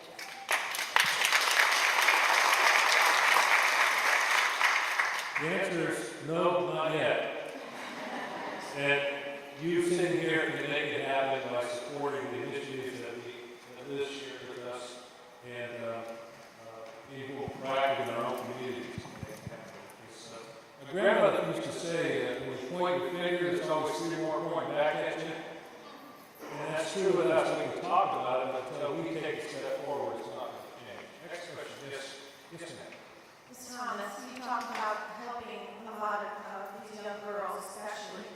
What is in place to do that?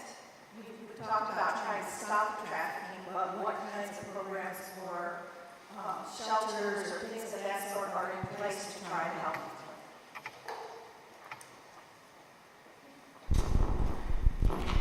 Thank you very much for the question. The question basically is, what do we have in place to help individuals who are caught in these situations? Is that correct? So we do have, we're bringing awareness to those individuals who are at risk. So we're speaking with the schools, and the schools actually have programs within our schools to be able to help these individuals. If they identify that someone is a potential victim, we provide some type of mentorship programs that are available there. Let them know that help is there, and they send one to please call our number. Also, there's a number for the National Trafficking Resource Center that now has a text number. So if a victim is in a situation to where she's needing help, she can always text that number.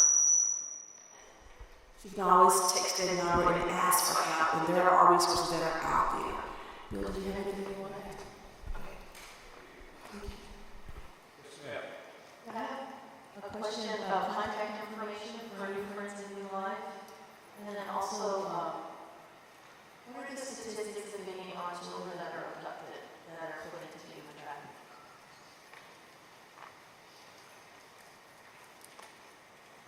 We'll try to get the statistics, and I don't think any of them has off the top of my head. Is Katie Pettigo here?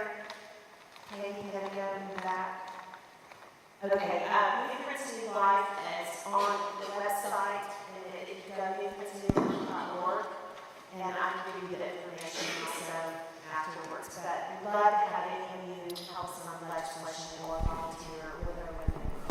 With a quick comment about kids that are abducted, although that's what gets the attention, for example, if you see, obviously, made-for-TV movies and things like that, or other movies, the vast majority of kids that get trapped into this are kids that are, as you were saying, people that are out on the street, kids that run away from home. That's just out on the street.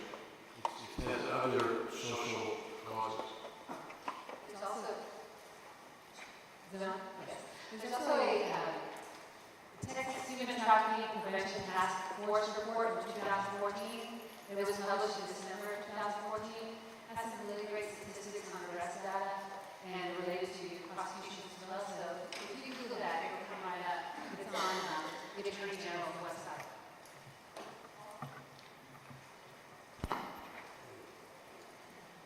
I think the short answer is, yes, there is that happening, and it's one too many. This is an FYI for everyone. Dallas Police Department has an intervention prostitution program where they go to the areas and have 3 very large trailers, one of which has a judge in it, one has a doctor in it, one has a therapist in it, and they go out and pick up the prostitutions in action, take it to this area, and if the alleged prostitute chooses to get help, they help her right there. If she chooses not to get help, then she goes to jail. But if you want to put your feet on the street and help, that organization does an amazing job. It is run by volunteers with additional police officers that are there on scene. They're incredible. How do we access that so that we can volunteer? Sergeant Fellini is the one that started, Lieutenant Fellini, is the one that started that. I don't know if he's still with them now. I think he has retired, but the Dallas Police Department, I would think you call Chief Brown's office, and you can contact them. The specific names to prostitution diversion initiative. So probably if you call and ask about that at the Dallas PD, they might be able to give you the information. Wait, you're going to stand up so we can see you. Who's not the word tonight? My question is more for Hold on.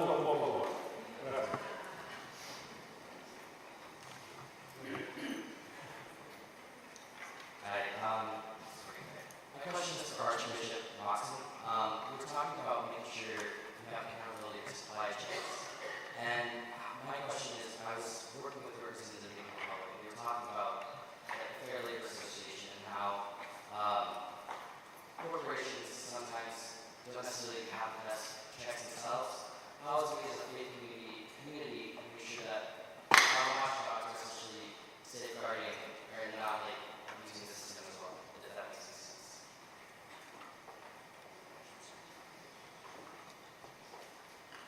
I think that's a very, very important question because, as I said earlier, if enough global corporates around the world conducted research, it would bring slavery to its knees in a number of places very quickly within a year by refusing to trade with those they found 2 or 3 or 4 or 5 degrees down on how to do it.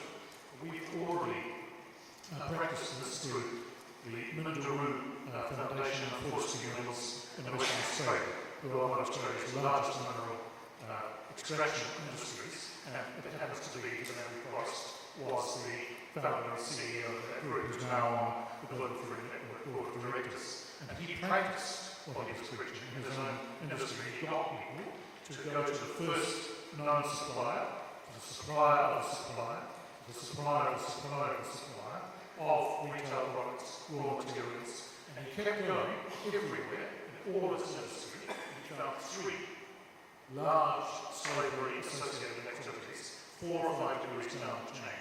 What we'd like to see happen is the business itself conducts its own audit, because at the moment it's the law, certainly in parts of Australia and now will be in here in England, who will apply to do it, or it will be a felony not to do it, or it will be a felony if someone else finds out ahead of you. So we're trying to encourage people to do a self-audit by simply visiting questions. It gets very murky, it gets very complicated the further down you go.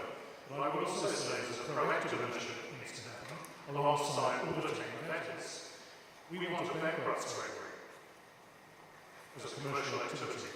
And we're bankrupt by refusing to trade, but also we need to microfinance alternatives, because you could end up successfully prosecuting, successfully discovering slavery as a supply chain. Now, people who didn't have an income passed a lot of freedom, but also then not have food and shelter, because the slave was providing food and shelter, and it would create massive destitution at the 35 million rate if you successfully stop slavery without microfinancing alternatives. And what we'd like to do through the Global Freedom Fund, which Andrew Forrester has created, which the American government is just looking at the moment about funding. He's put down $250 million for the world to approach the highest slavery countries to look at microfinancing alternatives. What we do is this, we say, it's naive, it's slightly simplistic, but it's got enough truth in it. How would you stop an opium grower from successfully marketing his product and making a massive profit off the ads on the streets where his product is sold?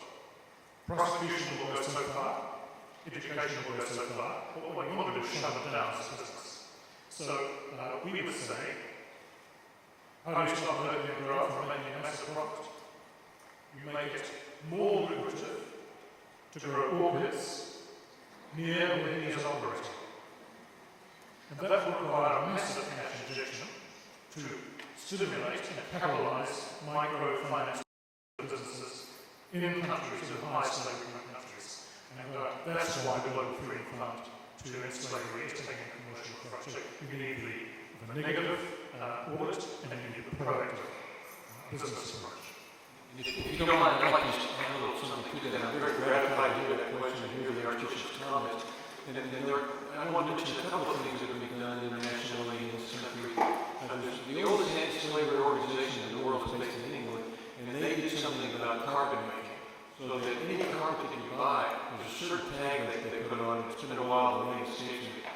If that tag is on the carpet costs $1 more, but it establishes that slave labor wasn't used in making the carpet. In agricultural work here in Florida, there's a group called the Coalition of Local Workers who got a presidential award that have, by demonstrating different fast food outlets, have forced them to pay like $1 a bushel more for tomatoes that are harvested in Florida, so that the people working in those fields can earn enough money to make a living, so they don't get trapped into what they were trapped in before. There's an organization in Dallas called the Defense Workers Project that works on the same behalf on behalf of construction workers to make sure that they're not exploited. So things like that, the reason that's a great question is because that ultimately is the answer to modern slavery. Empower people financially so that they're not trapped into these situations. That could result in a slave-free product sticker maybe in supermarkets.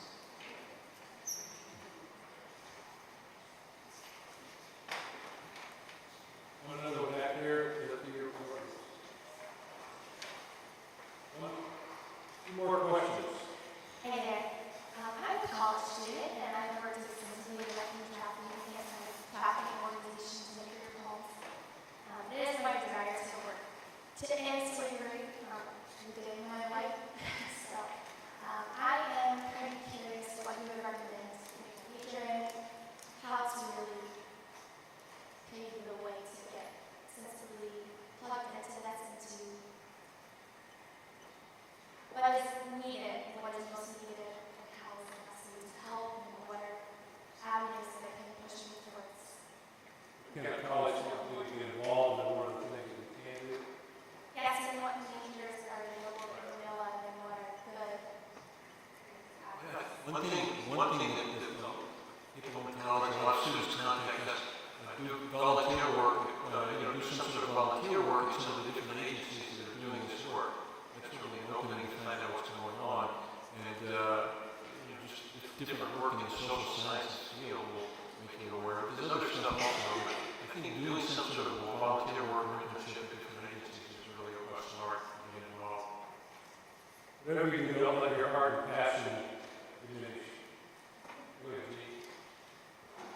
I was was also going to recommend that you try to take the message to your campus. I've been shocked at my own ignorance and the ignorance of our community as a whole and the world as a whole. And I think it's easy to look and say, well, we only had 500 people here this morning.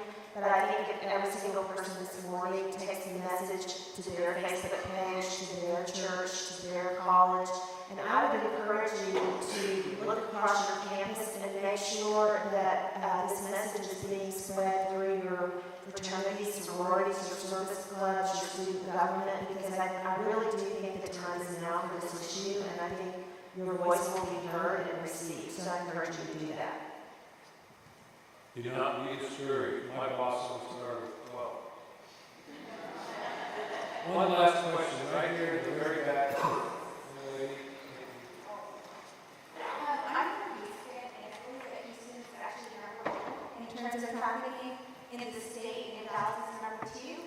I want to know, is there a network between Dallas and Houston? I don't know what the margin is of number 1 and number 2, what the margin is between the level of trafficking or number of trafficking incidents reported. But does the city, do they communicate with each other on what's being affected, or do they work together to end trafficking, or do they just focus on their own cities?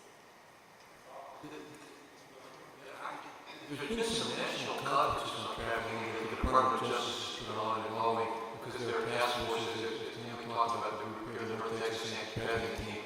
There are some collaborative groups like that around the country. But because of that, because there are groups like that funded, sometimes in national conferences, they get in touch with each other and work together. But there is, surprisingly, I think, little communication between different groups. So we know that there is a nexus sometimes between Dallas and Houston. The connection is really not as strong as you would expect it to be. People know each other, so they can refer cases back and forth. And I think it's a bit to that extent. And the same thing on the crime level. I don't think we've really seen, and Tammy probably maybe answer that also, I don't know that we've really seen any sort of major organized crime work being done that involves major cities that are collaborating together. Is it a lack of awareness, or? Everybody's got a lot on their plate, I think. Resources. So what's the best way to bring awareness? Because I don't think a lot of people know that it's such a big crime going on, you know? Like it was said earlier that everyone knows about the good things about the city, the parks, the different attractions, but no one really sees or pays attention to the dark side. And especially in Houston, trafficking is such a huge problem. It's also a big problem here in Dallas. How can we combat that? Well, I think, if I may, this is the first step in this journey. You begin with the first step. And you all may not be aware that this is the first time a symposium of this nature has been held for the faith community in the United States, with the Roman Catholic Diocese and Episcopal Diocese come together. We do have a network. It's called the Global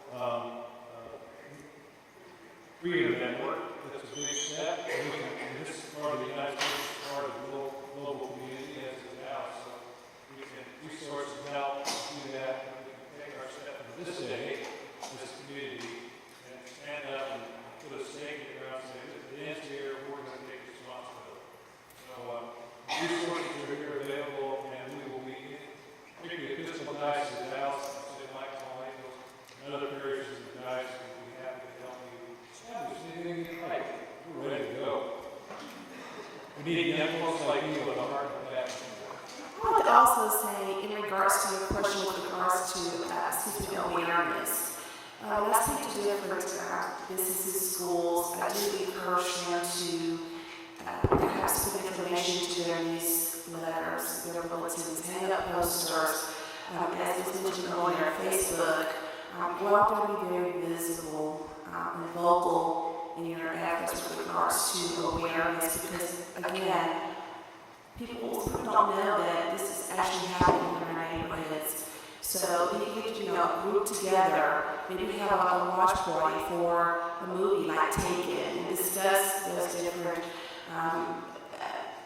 things that are happening in that movie. Not yes, she did go to France, but it does happen here in our communities. Yes, she was feeding up, but we also know boys too can become victims of human trafficking. No, you're not always be drug, but it has happened. So things like that can definitely get you in the right direction as far as bringing awareness to this horrible crime and trafficking. Thank you. There's also, in terms of this, there's a national coalition of agencies that work with trafficked people in different parts of the country called the Freedom Network. Freedom Network USA. It's different than the Global Freedom Network. It's been mentioned a couple of times. I thought I'd talk about that. This year we're having our 13th annual conference, so awareness is increasing fairly exponentially around the country. There have been, for the last 3 or 4 years, over 300 people have attended that conference. I'm telling people about it. It's next week, so I might be a little bit late to go. But it's a pretty comprehensive conference. So there are agencies around the country that are getting the word out, and a lot is really happening. So let's give the panel another big hand.